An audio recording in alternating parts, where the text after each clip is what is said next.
We're dealing with furloughs and we're dealing with layoffs and we're dealing with growth strategies being curtailed at OYOs. Is it completely the opposite for you at Byju's?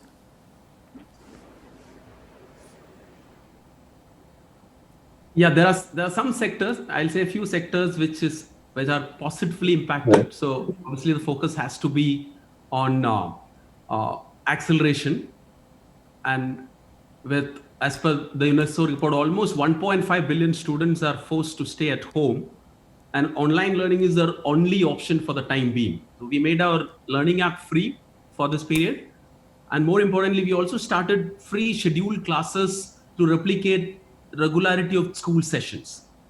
What we saw is an immediate 3x increase in the number of users, which continue to grow over the last few days, few weeks.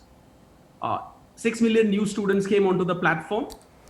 Overall, we crossed 50 million students on the free platform. And more than all these things, students are spending a lot more time on the application. Previously, they used to log in 2-3 times a week. Now it's almost like every day is like a Sunday. To some extent, and instead of almost 1.5 hours, 2 hours, they're spending on days when they log in. And we are seeing big behavioral shifts in terms of students students obviously love this format, these movie-like videos, game-like interactions. Spending time on a screen is almost a primary habit. But what we have seen is parents, because of the kind of forced homeschooling which is doing today, they are accepting this new format more than ever before. Students are realizing how good this can be rather than just reading from a book, and teachers are getting better prepared to use these online learning tools. Okay, Though I'll just finish by telling, though the technology in education has been there for years, because of the current crisis, almost everyone is getting introduced to the benefits of this. And what has not happened in years is going to happen in a matter of months. And online learning is actually becoming a part of it, integral part of mainstream education. This is not a replacement or substitution. It's a good complement. Are you hoping that when the lockdown ends and when these restrictions are over, you'll be able to turn a lot of those experimental users into fixed users of the Byju product? Or could they just go back to class and say, okay, well, thank you, we tried you, and then now we go back to what we're used to? Yeah, if you think from, so we had to change two aspects of our business model. One, sales moving from offline to online sales, because everyone is getting used to the new normal of virtual meetings like this. So lot more efficient, because you can do many more meetings than in-person meetings, whether it's for sales or whether it's for anything else.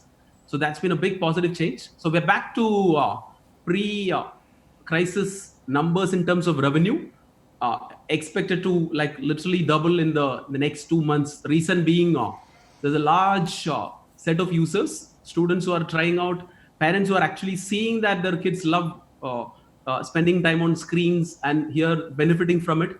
So it's been though the crisis is unfortunate, but for the sector it's an inflection point. And when we look back 4-5 years down the line, we're going to realize that this is one of those moments which even the stakeholders who were very hesitant in trying out the online model, and for those, especially those core sectors like education and healthcare, I think this is the time where the technology making an impact, technology getting used as an enabler for these sectors to become more effective. So it's not going to go back to, if you ask me, nothing will go back the way it was before. Like the education is not going to be 100% offline. It'll neither be 100% online. It will settle in somewhere in between, and we'll reap benefits of that.